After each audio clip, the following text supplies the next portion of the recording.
Hey everybody, it's your friend Jason Pound here answering the top questions asked by home sellers in today's real estate market. The question we're tackling today, what happens if my home appraises for less than my contract says that I sold my house for?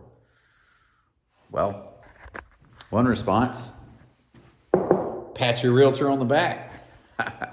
That's the short answer. As normal, let me over explain.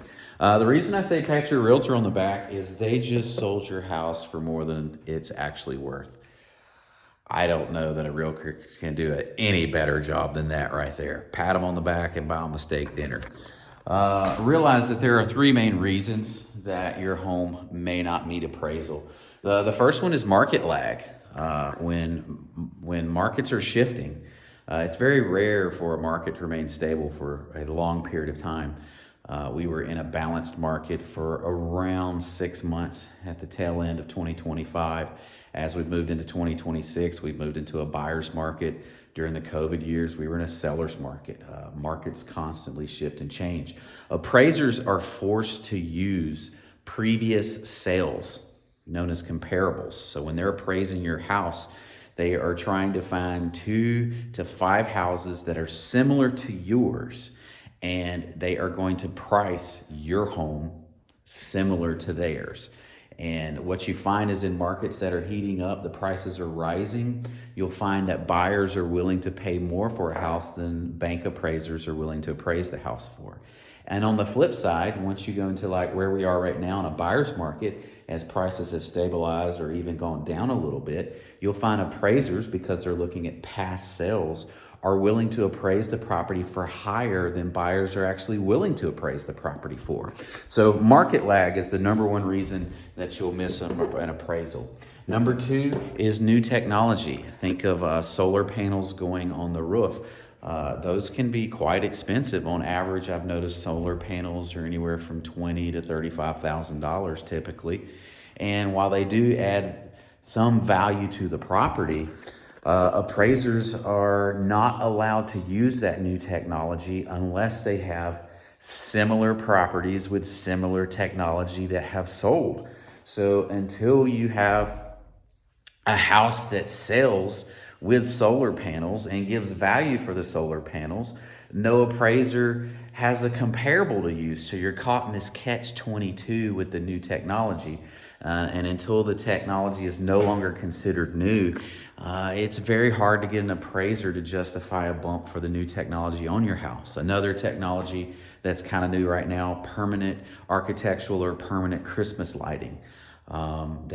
That's in the luxury market, but it's starting to trickle down into the non-luxury market as well. So how do you get an appraisal bump for that technology if none of the comparable houses have that similar technology? So you get caught in those catch-22s with new technologies. And then the third one is the loan program. You will find that different loan programs, if you're using a veteran administration loan or a federal housing authority loan or a USDA loan, all these different programs of loans have different underwriting guidelines and different stipulations. For example, on a FHA loan or a VA loan, you can't have chipped or peeling paint. That requirement must be taken care of, or your house will not meet appraisal.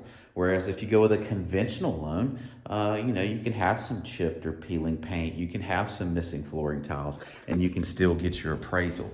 So depending on the reason for why you missed your appraisal, if it's a loan program issue, you may have some required repairs to do. If it's some new technology or there's a lag in the market, you have 3 options. Number 1, which is the most common, you have to renegotiate. It's like a baseball card. If you went out and saw a Nolan Ryan card and had it appraised for $300, you're not going to pay $1,000 for it. Now, you might be willing to pay $350 or $400 because you anticipate the value to go up. But when it comes to houses, most people are not willing to go upside down in a house. So the most common thing you have to do is renegotiate down to the actual market value of the property and sell it at market value. The second option is stick to your guns, because when you're dealing with a cash buyer or you're dealing with a buyer that has lots of cash, sometimes they just want the dang property. The largest that we've ever sold a property for is $100,000 over appraised value.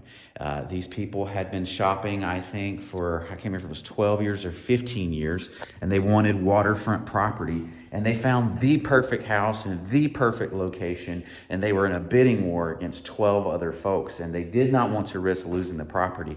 So they went above appraised value and paid complete cash for the place and were able to buy it. We've also seen during COVID, people who were using particular loan programs where the appraisals came back, they were willing to put additional cash into the deal so that they were borrowing within loan values that were okay for that particular loan program. So for example, an FHA loan, the maximum or the minimum amount that you can put down is 3.5%. Well, if the home appraised low, then maybe you put down 6% so that you can still meet the loan qualifications. So sometimes you can stick to your guns, and if the buyer has some extra cash and they're willing to go upside down, they can still get the loan, or they can pay for it totally in cash. And then finally, the third thing that does happen sometimes is people just realize that they do not have an asset that is worth as much as they thought it was, and they actually take it off the market, live in it a little longer, rent it out a little bit longer, wait 2, 3, 4, 5 years, and then come back in the future when values have gone up to your expectations. Once again, my name is Jason Pound. I'm a realtor with Jericho Pound Realty Group, Keller Williams, Mullenix, and Norman.